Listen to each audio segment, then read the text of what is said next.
In the depths of a small village outside Damascus, an old scholar named Imam Abdullah received a visitor that would change everything he thought he knew about the objects we keep in our homes.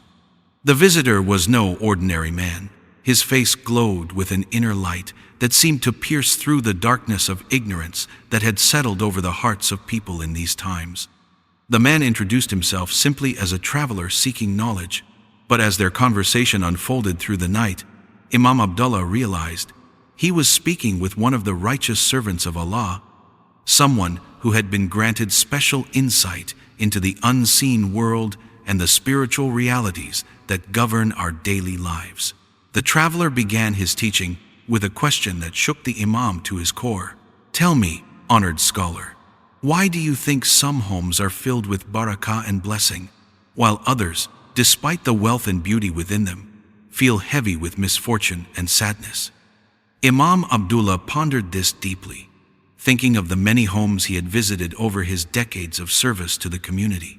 Indeed, some homes felt peaceful and blessed the moment you stepped inside, while others made your soul feel uneasy, as if dark clouds hung over the inhabitants, no matter how much they prayed or gave in charity.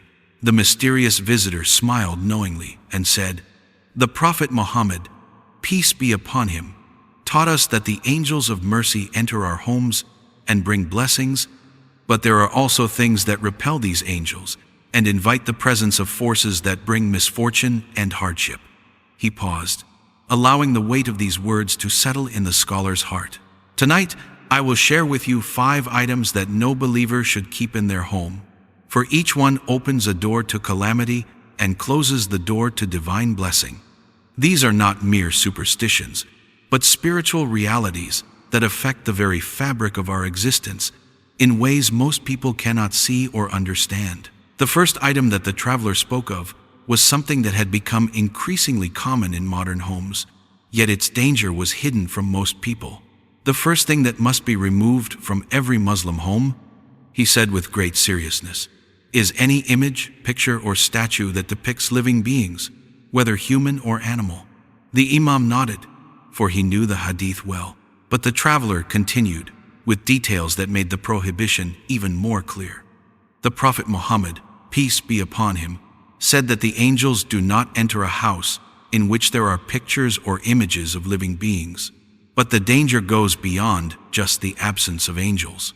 The visitor explained that when we keep images of living beings in our homes, we are unconsciously participating in an act that mimics the creation of Allah, which is a form of shirk or associating partners with Allah. Every picture or statue of a living being will stand as a witness against its maker and owner on the day of judgment, he said, his voice carrying the weight of divine warning. The one who made the image will be challenged to bring life to what he created, and when he fails, he will face severe punishment.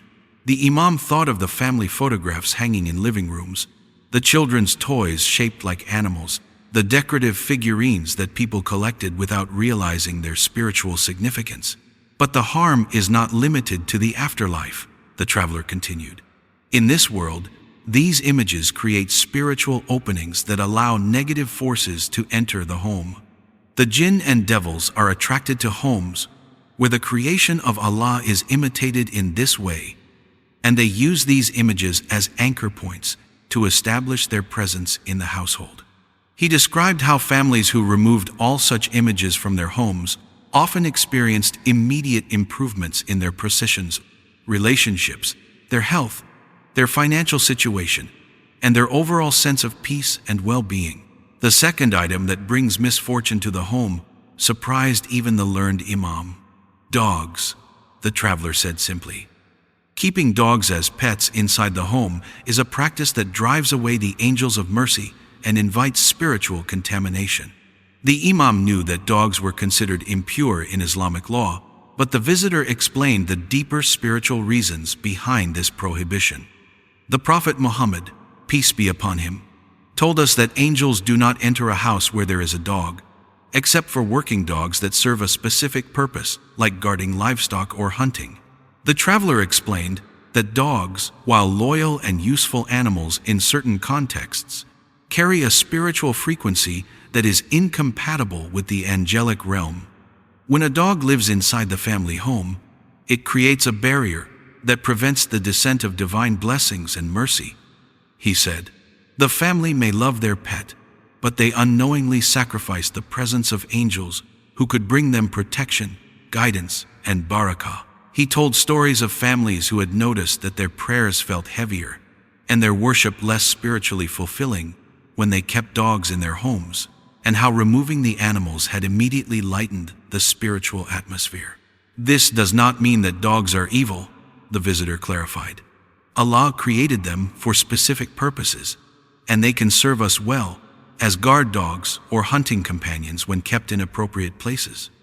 But the home is a sanctuary that should be preserved for the presence of angels, and dogs interfere with this divine arrangement. He mentioned that some of the righteous predecessors would not even enter a house where a dog was present, understanding the spiritual implications of such an environment. The third item that the traveler identified as bringing misfortune was something that had become ubiquitous in the modern world, but was largely ignored in discussions of spiritual purification. Musical instruments, he declared, especially those used for creating or amplifying music that leads people away from the remembrance of Allah. The Imam was not surprised by this, as Islamic scholarship had long debated the permissibility of music, but the visitor provided a perspective that cut through the academic arguments to the spiritual heart of the matter.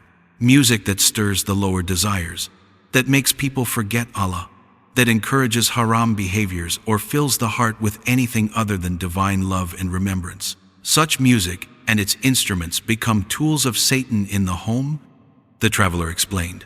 The Prophet Muhammad, peace be upon him, warned that there would be people from his ummah who would make lawful adultery, silk, alcohol, and musical instruments. These things are linked together because they all serve to soften the heart toward sin and harden it toward righteousness. The visitor described how homes filled with such music become spiritually heavy and dark, even if the inhabitants do not realize it consciously. The angels avoid homes where music of this type is regularly played, and the Jinn find such environments welcoming to their presence, he said. Children who grow up in homes filled with such music often struggle more with spiritual development, finding it harder to concentrate during prayer, to memorize the Quran, or to feel the sweetness of worship. He contrasted this with homes where the Quran was recited regularly, where the call to prayer was heard 5 times a day, and where the dhikr of Allah filled the air instead of melodies that distracted from divine remembrance. The fourth item that brings misfortune to the home was something that required careful discernment, as it appeared in many forms and was often welcomed innocently. Anything used for fortune-telling, divination, or seeking knowledge of the unseen through forbidden means, the traveler said with great gravity.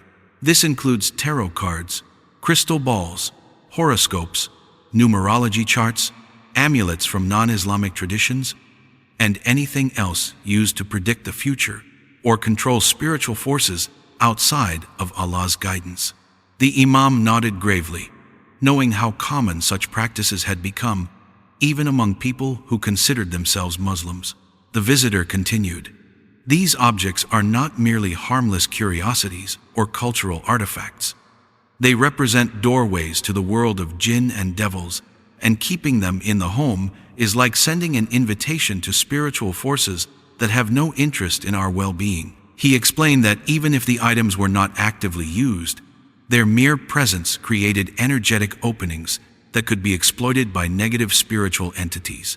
The Prophet Muhammad, peace be upon him, taught us that whoever goes to a soothsayer or fortune-teller and believes what he says has disbelieved in what was revealed to Muhammad, the visitor said. But even those who keep such items out of curiosity or cultural interest are exposing their families to spiritual dangers they cannot see or understand.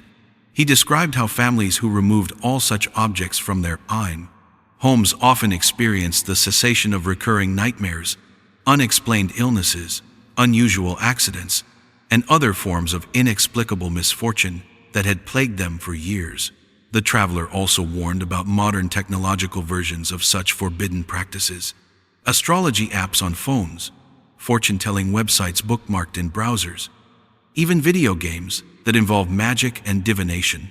All of these serve the same function as the physical objects our ancestors would have recognized immediately as dangerous. He said, "The medium may change with technology, but the spiritual reality remains the same. We cannot seek knowledge of the unseen through any channel other than what Allah has provided through His prophets and His revealed books." The fifth and final item that the traveler identified as bringing misfortune to the home was perhaps the most subtle and therefore the most dangerous.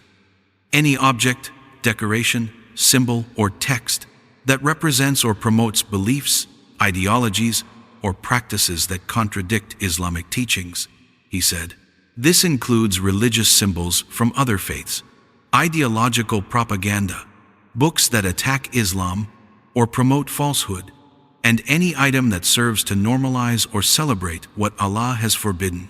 The Imam found himself thinking of the many homes he had visited where crosses hung on walls as cultural artifacts, where books promoting materialism and atheism sat on shelves, where decorations celebrated holidays and traditions that had their roots in pre-Islamic pagan practices. The visitor seemed to read his thoughts and nodded. Many Muslims today have become so accustomed to living in environments shaped by non-Islamic values that they no longer recognize how these influences affect their spiritual state and their families' well-being.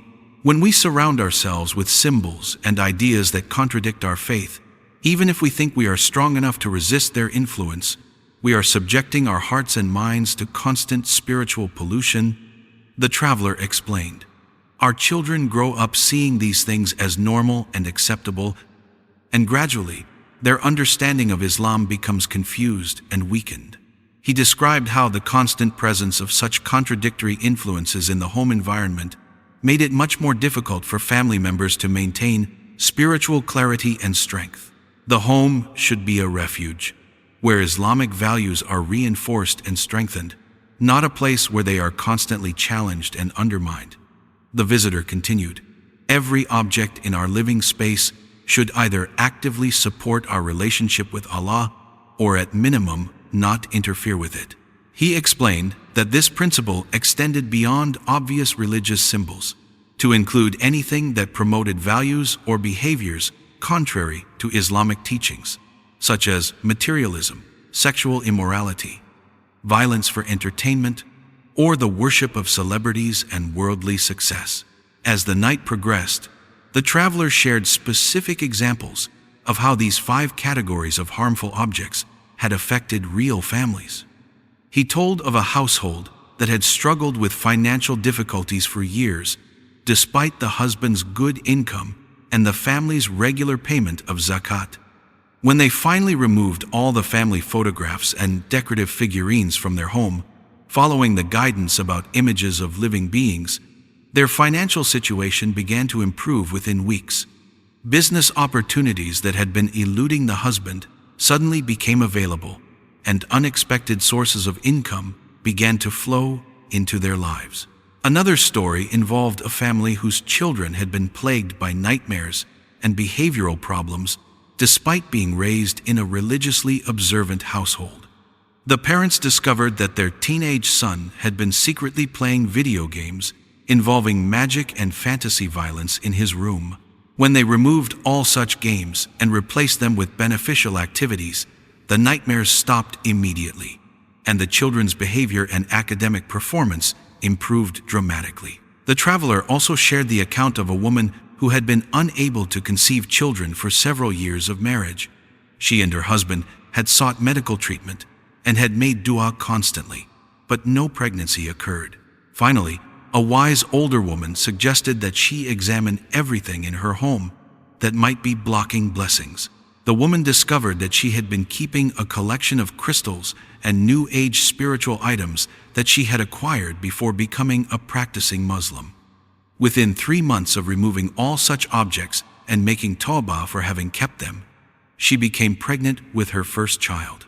These are not coincidences. the traveler emphasized. The spiritual world operates according to laws and principles just as the physical world does. When we violate spiritual laws by keeping things in our homes that repel angels and attract negative forces, we experience the natural consequences of our choices, whether we understand the connection or not. He explained that many of the problems people attributed to bad luck, destiny, or unexplained circumstances were actually the direct result of spiritual pollution in their living environments. The conversation then turned to the practical aspects of implementing these teachings. The Imam asked how one should go about removing these items, especially when they had sentimental value or when family members might object to their removal. The traveler provided detailed guidance that showed his deep understanding of human psychology and family dynamics. The removal should be done with wisdom and gradual progression when necessary. He advised, begin with prayer and seeking Allah's guidance and forgiveness. Make sincere tawbah for any period during which these items were kept in ignorance. Then start with the items that are easiest to remove or replace, building momentum and spiritual clarity that will make the more difficult decisions easier. For photographs of family members, he suggested replacing them with beautiful calligraphy of Quranic verses or the names of Allah. The walls of our homes should remind us of Allah, not distract us with images that prevent angels from entering, he said. When guests enter your home, they should immediately sense that this is a place where Allah is remembered and honored. He acknowledged that this might be difficult for families with strong cultural attachments to displaying photographs, but emphasized that the spiritual benefits far outweighed any temporary emotional discomfort.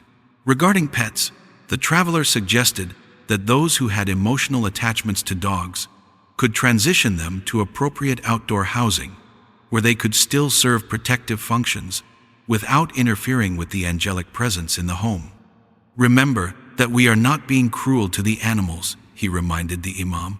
We are simply organizing our lives according to divine wisdom that takes into account realities we may not fully understand. For musical instruments and recordings, he advised replacing them with recordings of Quranic recitation, Islamic lectures, and nasheeds that praise Allah and His Messenger, peace be upon him.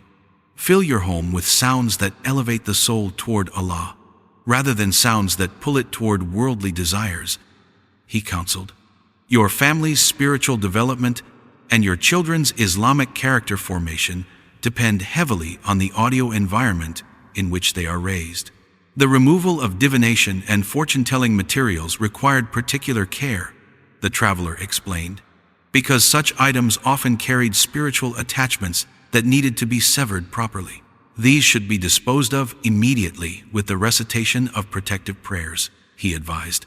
Seek Allah's protection from any spiritual entities that may have been associated with these objects, and make sincere tawbah for any involvement in practices that compete with trust in Allah's decree. For items representing non-Islamic beliefs or values, the traveler recommended a thoughtful evaluation of everything in the home, from books and decorations to clothing and entertainment choices. Ask yourself whether each item supports your family's Islamic identity and spiritual growth, or whether it undermines these goals, he suggested. Create a home environment where Islamic values are constantly reinforced rather than constantly challenged. The visitor also addressed the question of what should replace these removed items. Nature abhors a vacuum, he said, and so does the spiritual realm. You must fill your home with positive Islamic influences to prevent negative influences from returning. He recommended filling homes with Quranic recitation, Islamic books and decorations, pleasant natural scents like oud and rose, and any items that reminded the inhabitants of Allah and the Akhirah. Consider the homes of the Sahaba. May Allah be pleased with them, the traveler continued. Their homes were simple, but filled with the remembrance of Allah. They had no need for entertainment that distracted them from spiritual growth or decorations that competed with divine beauty. Their homes were places of worship, learning, and spiritual development, and this is why their families produced generations of righteous believers. As dawn approached, the traveler began to prepare for his departure, but not before sharing some final insights that tied together all of his teachings. Remember that the goal is not merely to remove negative influences, but to create homes that actively attract divine blessing and support spiritual growth, he said. A home that has been purified according to these principles becomes a place where prayers are answered more readily, where children develop strong Islamic character naturally, where relationships are more harmonious, and where Allah's protection and guidance are more readily apparent. He explained that families who implemented these changes often noticed improvements in multiple areas of their lives simultaneously. When the spiritual atmosphere of the home is purified, everything else begins to align with divine order. He observed, health improves, relationships strengthen, financial problems resolve more easily, and the family's connection to Allah deepens naturally. The traveler also emphasized the importance of maintaining these standards once they were implemented. Vigilance is required, he warned. The influences of the modern world constantly pressure us to compromise these principles. You must regularly evaluate your home environment and remove any new items that do not support your spiritual goals. He suggested making this evaluation a regular family practice, perhaps monthly or seasonally, where all family members participate in ensuring their home environment supports their Islamic values. Before departing, the mysterious visitor left the Imam with a final thought that would guide his teaching for the rest of his life.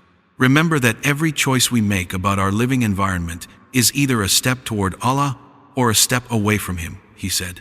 There is no neutral ground in the spiritual realm. By purifying our homes according to these principles, we are making a clear statement that we choose Allah's guidance over the attractions of this temporary world.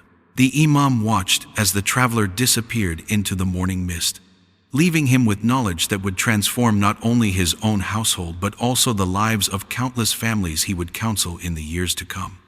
That very day, he began implementing these teachings in his own home, and within weeks, he noticed profound changes in his family's spiritual state, their relationships, and their overall sense of peace and blessing. Word spread throughout the community about the Imam's new teachings regarding household purification, and many families began following his guidance. Those who took these recommendations seriously experienced remarkable improvements in their lives, while those who dismissed them as superstition continued to struggle with problems they could not explain or resolve through conventional means. The 5 items that the traveler had identified: images of living beings, dogs as indoor pets, musical instruments used for non-beneficial music, fortune-telling and divination materials, and objects representing non-Islamic beliefs or values, became known throughout the region as the 5 doors to misfortune that every wise Muslim would keep closed. Families who had suffered from recurring problems for years found relief within months of purifying their homes according to these principles. The teaching spread from family to family, from village to village, carried by those who had experienced their truth firsthand. Mothers who had worried constantly about their children's spiritual development found peace when they created home environments that supported Islamic growth rather than hindering it. Fathers who had struggled to maintain their family's religious observance discovered that environmental changes made their efforts far more effective. Children who grew up in homes purified according to these principles showed marked differences from their peers. They found it easier to memorize the Quran, they were naturally drawn to prayer and worship, they showed more respect for their parents and elders, and they seemed protected from many of the negative influences that affected other young people in the community. Their homes became gathering places for other youth seeking positive Islamic fellowship. The Imam often reflected on that miraculous night, when divine knowledge had been delivered to him through a mysterious traveler. He realized that Allah had chosen to preserve and transmit essential spiritual knowledge through those who were ready to receive it and implement it faithfully. The 5 principles had become a cornerstone of his teaching, and he had seen their transformative power in hundreds of households over the years. As he aged and his own understanding deepened, the Imam came to appreciate even more fully the wisdom behind these seemingly simple guidelines. He understood that they addressed fundamental spiritual laws governing the relationship between the seen and unseen worlds, laws that most people no longer understood in an age of material preoccupation and spiritual neglect. The 5 items that bring misfortune to the home were not arbitrary religious restrictions, but practical applications of divine knowledge about how spiritual forces operate in our daily lives. By removing these obstacles to blessing and angelic presence, families could transform their homes into fortresses of faith that would protect and nurture multiple generations of righteous believers. Today, as you reflect on the contents of your own home, consider whether you are unknowingly harboring any of these 5 categories of harmful objects. Remember that the goal is not to create a bare, joyless living space, but rather to establish an environment where divine blessing can flow freely, and where every family member can develop their relationship with Allah without unnecessary spiritual obstacles. The choice is before each of us. Will we arrange our living spaces according to divine guidance that supports spiritual growth and attracts angelic blessing? Or will we follow cultural norms that may unknowingly repel the mercy of Allah and invite negative spiritual influences? The answer to this question may determine not only our worldly success and happiness, but also our ultimate spiritual destiny and that of our children and descendants.